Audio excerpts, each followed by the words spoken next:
Alright.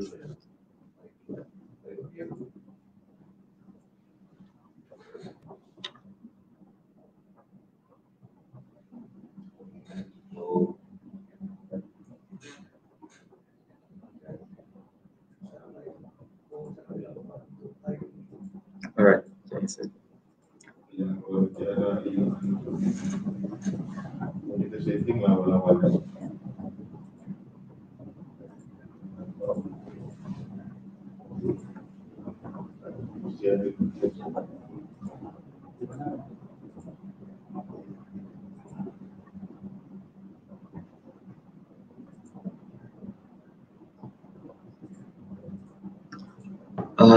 selamat pagi semua.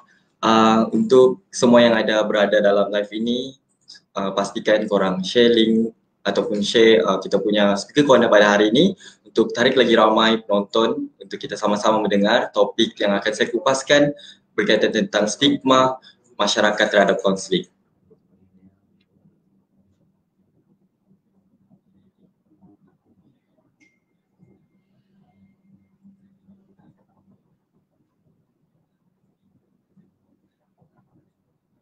Topik yang akan saya kupaskan.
Okay, Assalamualaikum semua. Okay, saya sebelum kita start ni, saya ingin mengucapkan selamat datang buat pelajar-pelajar baru tahun 1 yang sekarang kini berada di kampus. Saya harap semua yang tahun 1 ini boleh menyesuaikan diri dan boleh adaptasi dengan kehidupan di universiti. Tambahan lagi, kita sekarang seiring dengan pandemik yang berlaku, yang mana turut berlaku di dalam kampus dan di sekitar kampus kita. Jadi pastikan kita sentiasa menjaga SOP untuk rakan-rakan yang menghadiri kelas secara fizikal, sentiasa mematuhi peraturan yang telah ditetapkan lah. Okay. Pastikan yang baru masuk live di FB, jangan lupa untuk share, untuk panggil lagi ramai-ramai kawan kita untuk menonton kita punya speaker corner siri yang kelima, iaitu stigma masyarakat terhadap konseling.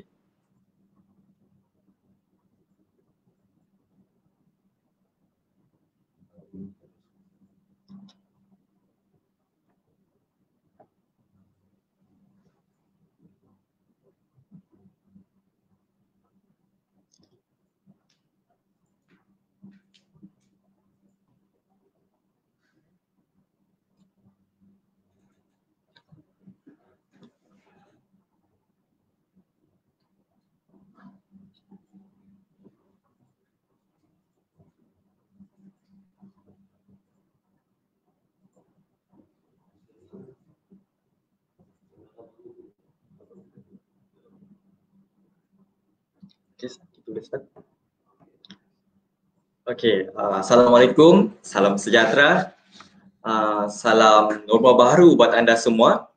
Baiklah, pada hari ini saya Muhammad Noraihan bin Roni merupakan pelajar tahun 3 Psikologi Konseling, Fakulti Psikologi dan Pendidikan.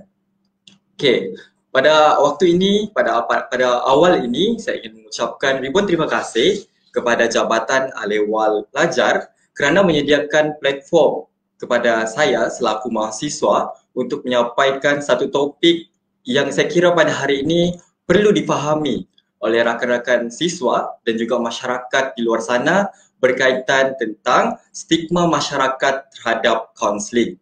Jadi pada topik yang akan saya kupas hari ini, ada beberapa perkara yang kita akan selusuri untuk rakan-rakan yang sedang menonton untuk faham apa konsep topik yang akan saya ceritakan, iaitu juga kita akan lihat bagaimana jenis stigma yang berlaku terhadap kaunseling dan stigma yang berlaku pada hari ini yang bagi saya perlu kita murnikan kembali fahaman tentang stigma-stigma terhadap kaunseling, dan kita akan selusuri juga fahaman sebenar mengenai kaunseling secara amnya.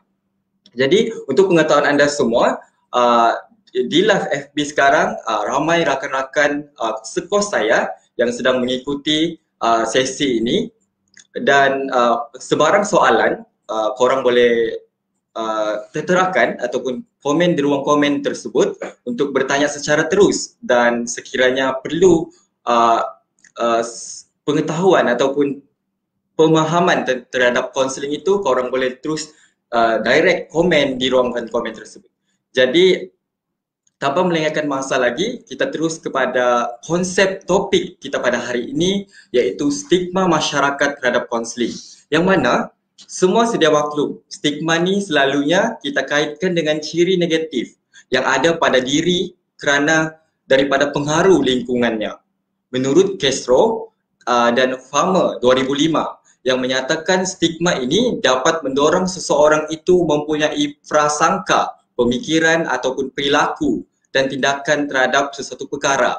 Jadi bila wujudnya stigma ini, pastinya perkara yang menjadi topik kita pada hari ini iaitu kaunseling menjadi satu profession yang mungkin boleh tersisi. Sedangkan kaunseling ini menurut daripada American Counseling Association (ACA), yang mana profession kaunseling adalah berkaitan dengan kesihatan mental, psikologikal dan prinsip pembangunan manusia melalui kognitif, intervensi, strategi menyediakan kebajikan, pertumbuhan personal atau pembangunan dan dalam pekerjaan dan juga patologi.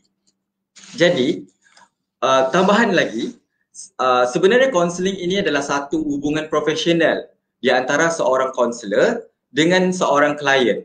Tujuan adalah untuk memastikan klien itu memahami dan menjelaskan pandangan mereka itu terhadap ruang kehidupan dan belajar untuk mencapai matlamat kehidupan mereka. Jadi itu adalah sedikit sebanyak tentang perkara yang perlu difahami terlebih dahulu sebelum kita menelusuri berkaitan stigma, jenis stigma yang akan saya jelaskan. Dua konsep berkaitan stigma dan kaunseling. Kini kita beralih pula kepada jenis stigma yang berlaku pada hari ini dalam kalangan masyarakat kita, iaitu stigma yang pertama adalah stigma sosial ataupun stigma masyarakat yang merujuk kepada persepsi negatif masyarakat terhadap individu yang mendapatkan perkhidmatan kaunseling. Jadi kalau kita lihat contoh inilah, contoh ini apabila saya pada hari ini berjumpa dengan kaunselor iaitu ingin menjalankan sesi kaunseling, saya dilihat oleh rakan-rakan saya agak pelik kerana stigma itu wujud. Stigma yang jenis macam mana akan saya jelaskan nanti. Jadi yang kedua pula adalah stigma kendiri yang mana persepsi negatif individu iaitu saya sendiri yang mendapatkan perkhidmatan kaunseling terhadap diri saya sendiri. Stigma itu wujud disebabkan diri saya sendiri. Saya berjumpa dengan seorang kaunselor dan saya menyatakan diri saya sendiri mempunyai masalah misalnya. Jadi saya menganggap diri saya seorang yang lemah. Jadi ini antara stigma yang wujud yang perlu kita faham terlebih dahulu bagaimana stigma ini wujud, dan perlu kita lihat bagaimana saya akan murnikan stigma ini pada ujung nanti bila saya jelaskan apa pahaman sebenar mengenai kaunseling. Jadi secara amnya, stigma ini bukan satu perkara yang boleh kita ubah begitu saja, dan mungkin stigma ini sudah wujud sudah lama. Dari mungkin bila kita dalam bangku sekolah lagi kita sudah mempunyai stigma tersebut. Tapi apa yang pasti untuk memastikan stigma ini tidak sentiasa berleluasa yang menyebabkan kita mempunyai fahaman yang salah terhadap kaunseling, saya pada hari ini hadir untuk memastikan rakan-rakan penonton faham terlebih dahulu kaunseling ini macam mana, baru kita boleh ubah persepsi sebenar terhadap kaunseling. Jadi hadirin hadirat sekalian, dan sebelum kita melihat mitos-mitos kefahaman terhadap stigma ini, suka saya jelaskan sekiranya ada pertanyaan, mungkin boleh anda komen di ruang komen untuk saya jawab ataupun rakan-rakan saya yang lain untuk jawab. Jadi kita lihat satu persatu mitos pemikiran masyarakat terhadap kaunseling ini. Iaitu yang pertama, pada hari ini aku tak nak jumpa seorang kaunselor. Nanti orang fikir aku mempunyai masalah. Ini secara informalnya. Okay? Aku tidak mau dilihat seperti itu. Okay? Jadi stigma ini wujud menyebabkan apa? Menyebabkan orang ini tidak mau berjumpa dengan kaunselor sekiranya mempunyai masalah. Okay? Sedangkan kalau kita lihat fahaman terhadap kaunseling ini, dia bukanlah bersifat kita ini nak menghukum orang yang masalah ataupun kita nak mengubah orang yang bermasalah ini. Tetapi jika seseorang itu mempunyai masalah, apa yang perlu dilakukannya, itu yang perlu kita lihat. Jadi pada hari ini kalau nak kata kaunseling ini menyelesaikan masalah, itu pun bukan. Ataupun kita nak katakan kaunseling ini bersifat yang mungkin akan membocorkan rahsia dan sebagainya, itu adalah satu fahaman yang salah. Jadi bila kita nak kata orang itu bila mengikuti sesi kaunseling adalah orang yang bermasalah, itu sebenarnya salah. Sebab bagi saya, dulu saya mengikuti sesi kaunseling, saya bukanlah orang yang bermasalah. Saya mengikuti sesi kaunseling pada waktu sekolah dahulu disebabkan saya mempunyai pemahaman yang cetek mengenai kerjaya yang saya inginkan. Jadi pada waktu itu peristiwa ini sangat menjadi orang kata tertanamlah di dalam fikiran saya sehingga saya sendiri mempunyai niat untuk menjadi seorang kaunselor, bila mana pada waktu itu saya tidak tahu saya nak jadi seorang yang macam mana. Lalu apa yang saya ikuti adalah saya menjalani ujian personality CD IPS yang sangat popular dalam dunia kaunseling, terutama yang fokus kaunseling kerjaya. Saya mengikuti dan saya faham tentang diri saya ini cenderung ke bahagian yang mana. Jadi ini adalah juga merujuk kepada sesi kaunseling yang fahaman sebenarnya. Tidak semestinya seseorang itu bermasalah barulah jumpa kaunseling. Tapi kena akui, rakyat Malaysia kena akui ataupun seluruh manusia pada hari ini kena akui, kita tidak akan lari dari segi dari masalah. Tapi masalah tersebut akan kita dapat hindari sekiranya kita dapat atasi. Jadi kalau kita mampu atasi, itu kelebihan yang ada pada diri kita sendiri. Tetapi jika kita tidak dapat atasi masalah tersebut, salah siapa? Salah diri kita atau salah orang lain. Jadi untuk di dalam dunia ini sudah pasti kita mahu menginginkan kehidupan yang ideal, which is kehidupan yang sempurna walaupun payah nak capai. Tetapi dalam kita mengatasi kelemahan-kelemahan yang ada yang dianggap kononnya masalah, kita pastikan kita mencari solusinya. Kalau kita tidak jumpa solusi tersebut, kaunseling adalah jawapannya untuk memastikan anda celik akal terhadap sesuatu perkara yang berlaku dalam diri anda. Pada hari ini saya bagi analogi cukup mudah. Saya duduk di hadapan anda sebagai seorang kaunselor. Anda berjumpa dengan saya, anda katakan, saya tidak selesa dengan kedudukan saya sekarang. Jadi apa yang anda inginkan? Adakah saya yang mengubah kedudukan anda ataupun anda yang mengubah kedudukan anda tersebut?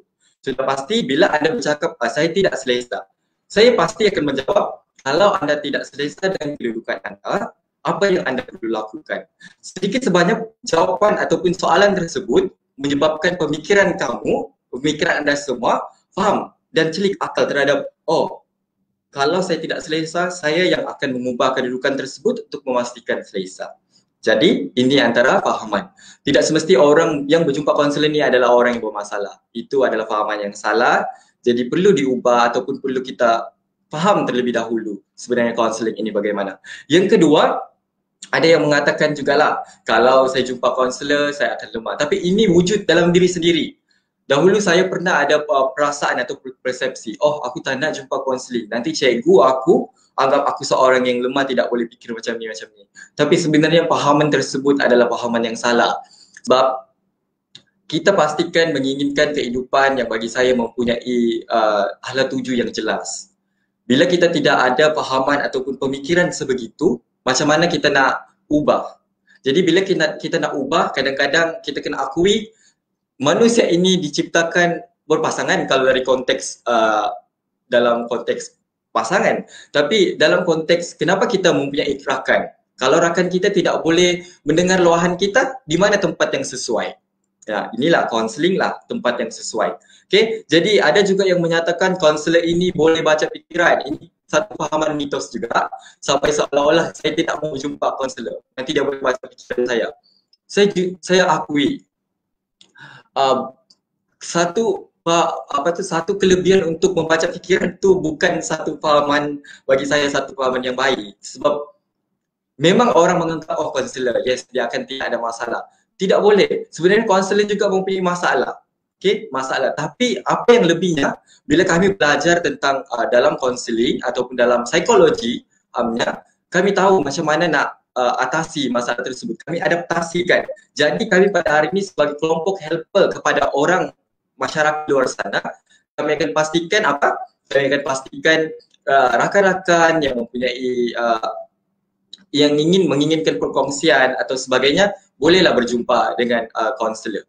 Okey, jadi bukanlah boleh baca fikiran, tapi bagi saya dia adalah satu, bila kita belajar tentang satu perkara, kita adaptasi, itulah yang menjadikan kami boleh menganalisis, boleh melakukan pemerhatian terhadap seseorang tersebut.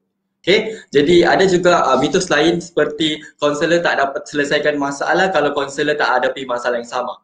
Yes, ini antara stigma yang berlaku pada hari ini. Like macam, konselor ni dia single, konselor ni single. Aku ni taken, aku ada masalah nak cerita tentang hubungan aku. Tapi konselor ni single. Dia tahu macam tu, single.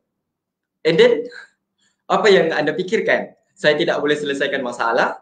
Sebenarnya bukan. Kami pada hari ini hadir, saya teruskan kepada mitos yang kelima, iaitu pemikiran seperti konselor selesaikan masalah. Ini, kami hadir pada hari ini bukan menyelesaikan masalah.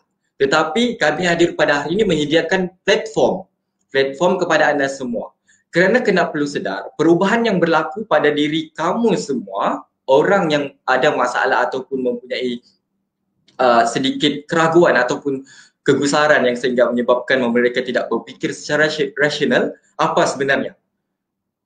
Kalau kamu yang sendiri tidak mengubah, bagaimana kamu nak berubah? Okey, maksudnya di sini sebagai seorang konselor, kami bukanlah menyelesaikan masalah, tetapi kami membantu anda semua untuk celik akal, untuk memastikan anda tahu apa yang perlu dilakukan bagi berubah personality ataupun berubah satu permasalahan yang berlaku secara dalam diri anda semua. Itu sebenarnya yang berlaku pada hari ini, stigma-stigma tersebutlah. Jadi kita beralih kepada pengetahuan tentang konseling ini. Jadi konseling cukup mudah. Konseling ini ada konseling individu, ada konseling kelompok, community dan aktiviti bimbingan. Jadi ini adalah sebuah konseling lah, bagi saya ini adalah profession konseling. Yang mana untuk pengetahuan anda semua, bagi yang tidak percaya konselor, mungkin ada pengalaman terhadap bila mana konselor ini membocorkan kerahsiaan mereka semasa sesi. Ini saya ingin tekankan bagaimana untuk pengetahuan anda semua, konselor yang menjalankan sesi adalah konselor yang mempunyai kelayakan di bawah Akta 580. Maksudnya pada hari ini, jika saya tamat pengajian pada hari ini, saya pasti akan di bawah Akta 580. Jadi konselor juga dikehendaki berdaftar dengan Lembaga Konselor Malaysia untuk tujuan pendaftaran dan perakuan amalan yang bermula pada tahun 2000.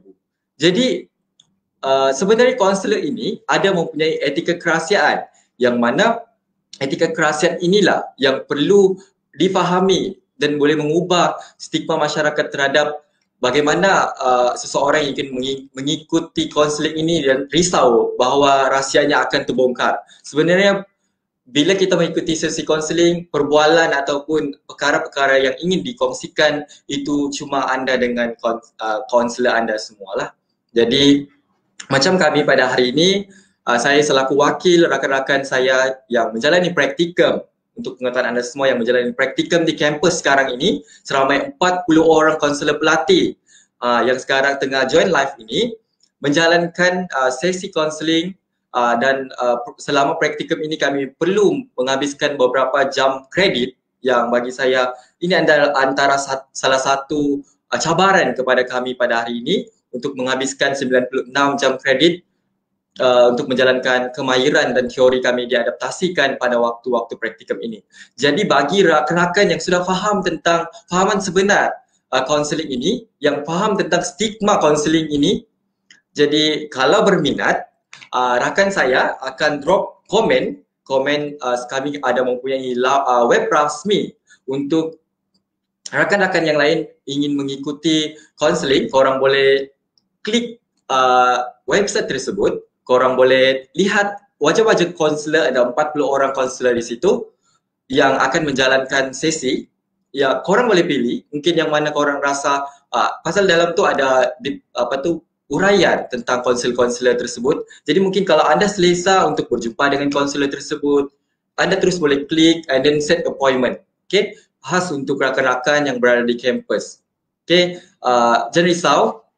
Sesi kaunseling ini dijalankan pasti mengikuti SOP yang telah digariskan oleh universiti sendiri, dan kami sendiri sentiasa mendapat pemantauan daripada penyelai-penyelai akademik ataupun daripada ketua program kami sendiri iaitu Dr. Nurzihan untuk memastikan kami ini sebagai kaunselor pelatih tidak menyalahi etika yang sepatutnya. Kami pada hari ini juga hadir dengan satu perjuangan untuk memastikan kami menjadi seorang kaunselor yang baik dan berjaya pada waktu akan datang. Jadi saya menyuruh rakan-rakan yang ingin mengikuti sesi kaunseling, jangan lupa untuk set appointment dengan 40 kaunselor pelatih untuk berbincangkan. Mungkin kalau nak berbincang tentang personality, korang boleh berbincang, mengikuti aktiviti bimbingan. Mungkin nak ikut sesi kelompok. Okay, nak tahu macam mana sesi kelompok ini sebenarnya, korang boleh join. Kalau korang nak juga sesi individu, sebab mungkin aku nak join sesi individu, so aku nak orang kata nak share lah satu masalah ni, share, korang share. Pada waktu itu kami akan terbuka untuk menerima segala perkongsian. Mungkin ada orang juga yang nak berjumpa, saya nak cerita tentang kelebihan saya ini menyebabkan saya tidak selesa, orang tidak selesa dengan saya. So itu juga adalah satu perkongsian.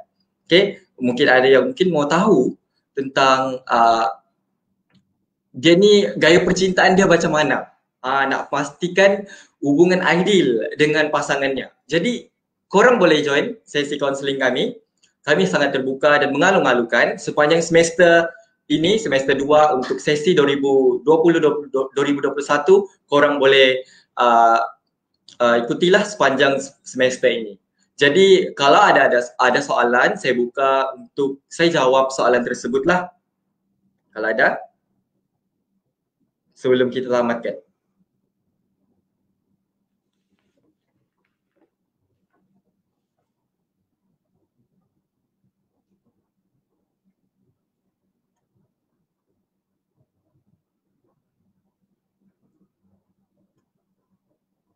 Okey, kalau tiada soalan, saya akan rumuskan kembali apa yang saya bincangkan. Iaitu macam mana tadi saya bincangkan tentang konsep stigma, konsep kaunseling secara amnya. Saya telah terangkan bagaimana fahaman yang sebenar, jenis-jenis stigma yang perlu difahami, yang perlu diubah oleh masyarakat di luar sana terhadap kaunseling. Sebab kita kena akui sentiasa kita ni berlaku perubahan, berlaku perkembangan. Jadi bila ada berlakunya perkembangan dan perubahan itu, kita kena akui ada masalah ataupun sesuatu isu yang akan berlaku dalam diri kita. Jadi kalau kita tidak tahu nak selesaikan macam mana, kita jumpa kaunselor, at least kita nak celikkan akal kita terhadap sesuatu isu yang berlaku dalam diri kita. Okay, kaunseling ini bagi saya satu benda yang profession mulia. Bila kami pada hari ini yakin dan percaya kami hadir untuk masyarakat di luar sana yang menginginkan kehidupan yang baik dan sejahtera. Kami bukanlah seorang yang ingin mengetahui isu kamu, bukanlah busybody nak tahu semua isu kamu. Tapi bila kamu terbuka nak cerita, nak berkongsi dengan kami lagi terbuka untuk menerima anda semua. Jadi sekian daripada saya. Assalamualaikum, stay safe buat anda semua. Sekian, terima kasih.